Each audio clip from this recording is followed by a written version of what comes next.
Hey guys, welcome back to the Interceptor. We are here with another Alliance War video. This is going to be Alliance War 57, War number 5, and AOH has matched up against C.Av. And unfortunately in this war, I forgot to record my fights on my main account. So I did my fights on my alt and my main back to back. I did my alt first, stopped recording, went to make sure the recording saved, and then I went and did my main. And unfortunately, it seems that I just forgot to hit the record button the second time. Luckily, it wasn't the biggest war in the world. I had 4 fights. I was on Path 3, Section 1. I took Nimrod on the Glancing Bleed node with Shuri. And because Shuri's all non-contact, you don't bleed. And she still inflicts shocks even when she glances. And then I took Node 12 Enchantress. This was actually a rank 4 Enchantress with my Titania. And the fight went pretty well. It was about 2.5 minutes. I just spammed Special 1 and I didn't... Maybe I got hit like once, but it was a rather clean fight. And then I also had Path 5 Section 2, and which is the Ebb and Flow Intercept. I took Nova on the first node with Hood. I think that fight was probably about 25 seconds. Nova didn't throw a single special, and I just spammed Special 2, and the fight went really quickly. And then I had Mojo versus Titania on the second one, which is the one where when he dashes forward, he becomes debuff immune. I just used Titania. I had to go to 2 SP3s because Mojo has a unique defensive Special 3, so I wasn't able to push him into the corner after my Special 3 and go for my heavies, but 2 Special 3s did the job. It was about a minute 15, maybe a minute 20, and I ended with very high health. So yeah, unfortunately I don't have the video to show those, but I do apologize, and at least I recorded my alt fights where I had much more fights. So let's get into the fights on my alt now, and we are going to be on Path 7, Section 1, and we have this Vision Aarkus on the first node, and my officer, the other officer, rather, in my BG is the one who assigned this war, and he actually missed something. So on this placement with Vision Aarkus here, you can't throw any specials, and that is because Vision Aarkus's dupe ability allows him to purify non-damaging debuffs, and with the armor break and heal block that gets inflicted when the attacker throws a special, you would have the damage reflected almost every single time because it is only a chance-based ability, but it's a very high chance that he would purify at least one of the two. So we're just going to play this with shortened combos, not letting the Cold Snap get on us, and then we're just going to rely on our Stagger to take care of the power gain, and we're just going to throw a bunch of heavies, get this fight down. As you can see, 20 seconds in, he's already down to half health, so we're just going to heavy counter specials, chip it down, and not worry about too much. Here we had a perfect time to activate our invisibility, and even though we're not throwing specials, we have the Strife synergy, so we get plus 50% attack while we are invisible.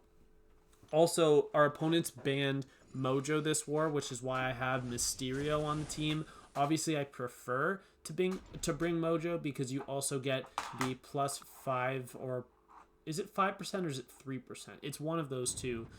Plus 3%, I think it is, power gain rate. So when you steal power with Hood, you'll just get a little bit extra. But now we have this fight here. This is going to be Aggression, Fury, Tranquilize, Arcade.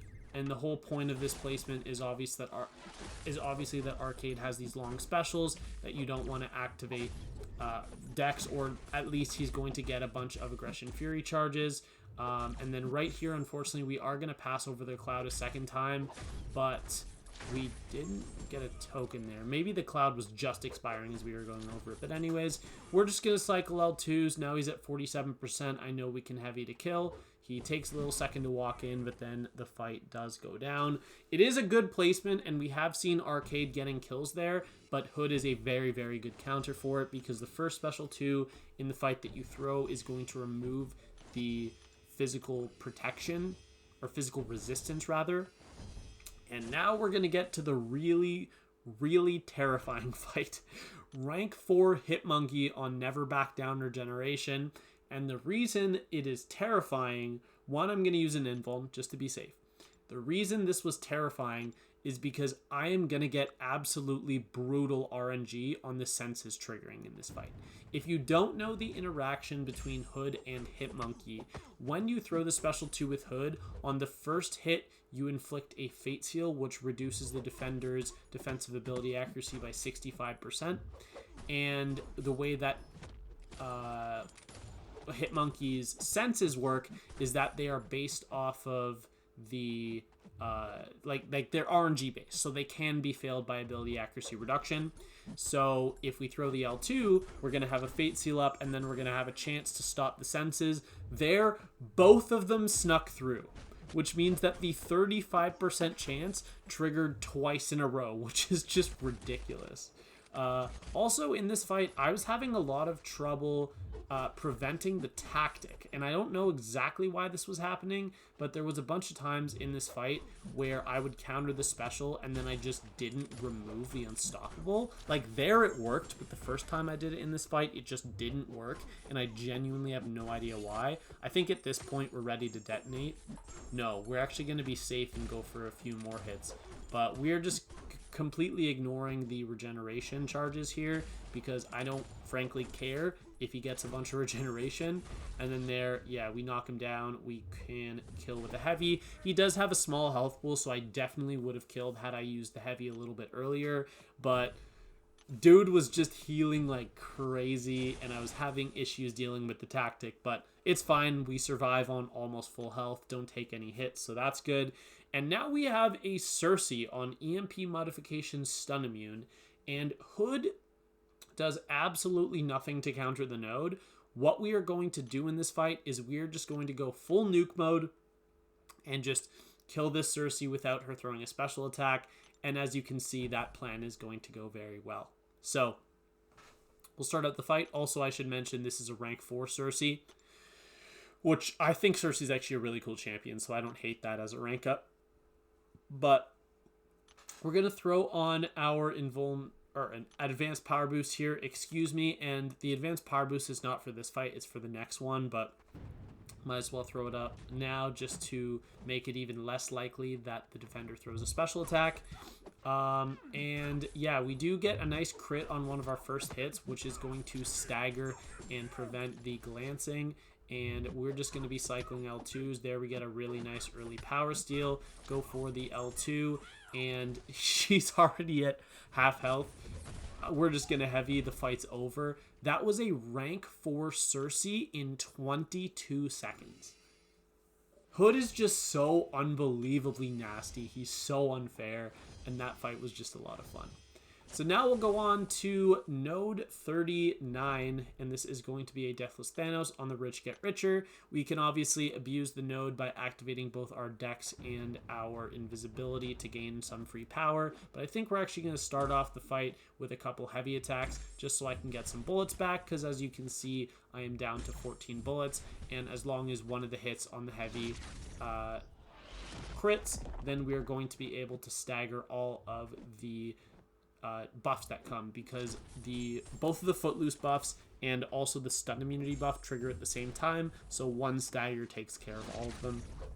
And then obviously when we get the Fate Seal up, there's nothing to worry about anymore. I think we're going to throw another heavy attack here. Yep, definitely the right call. Just trying to get some bullets back again. There I could have thrown another heavy attack. Looks like we just want to bait a special, because why not?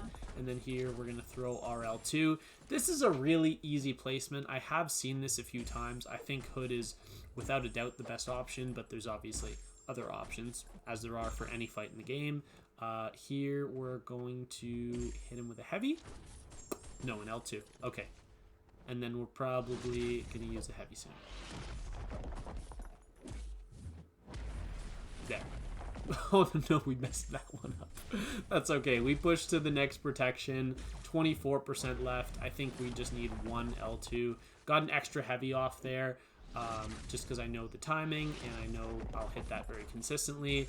And then here we're going to go for an L2 into a heavy. The fight is going to go down.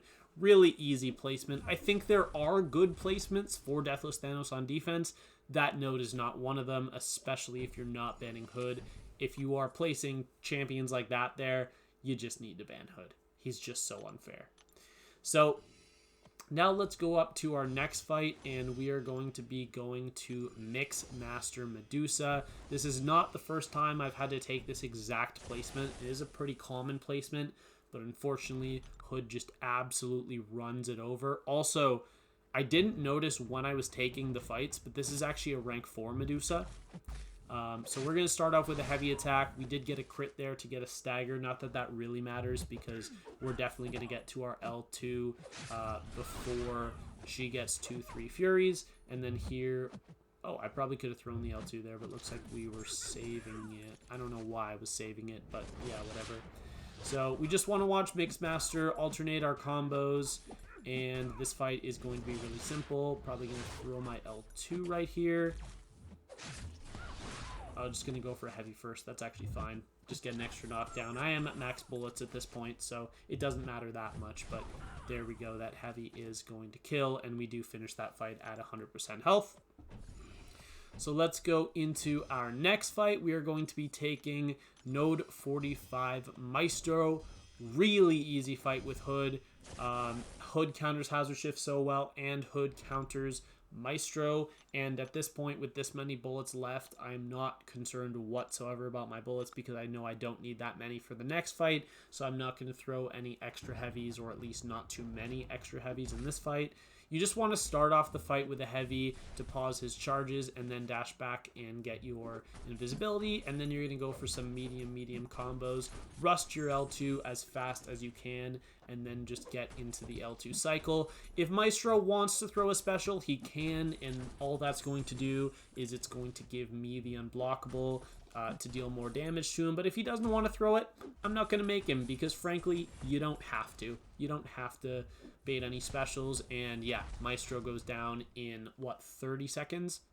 30 seconds on the dot without throwing a single special attack. So, very easy fight with Hood. Whenever I see Cosmic Defenders, or really any tactic champs, or just champs in general on the Hazard Shift node, I generally take at least one of them with Hood.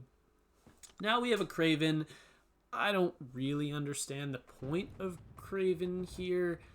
Maybe it's like a combination between the root and the mist can get scary, but Hood just hard counters this node, and Kraven does not do anything special as a defender, so he is just going to get absolutely run over, and this fight is going to be very, very fast. I think we're going to throw one more L2 right here, and then bro is just going to die, and yeah, 40%, that was overkill. Boom. Fight goes down under 30 seconds, right? 28 seconds, there we go. And that is actually it for my war. So despite the fact that I did have 12 fights, this war was a pretty quick war just because my fights were, in general, pretty quick. I didn't have any long fights with the exception of Titania versus Enchantress, which was just under 2.5 minutes. But because I forgot to record those fights, obviously I can't show it. So that is actually going to be it for the war. And unfortunately, we did lose this war, which means we've now lost the last 3 wars in a row. So after starting off 2-0, we just have not had the greatest time. And we really need to bounce back. We need to bounce back huge and finish the season well if we want to have a chance at Masters. But C.Av, I got to give them credit, played their absolute asses off. They played so well, and they only dropped 4 deaths. And I think we were at like 10 or 11, somewhere around there. So we had an awful start to this war, by the way. I think we died 6 times in our first like 35 fights or something like that, which is just really uncharacteristic of us. We just had a really bad war at the wrong time, and to give them credit, we probably could not have beaten their score even if we played our best, or at least it would have been a close war. But GG's to C.Av. We are now 2-3 on the season. I still have 0 deaths, and I have 66 fights out of 66 fights soloed, or 100%. 26 fights on my main, 40 fights on my alt, and I have an active Deathless streak of 74 fights, 27 streak on my main, and a 55 streak on my alt. So that is going to be it for today. I hope you all had a great day and you enjoyed the video, and I'll see you all in the next one. Bye.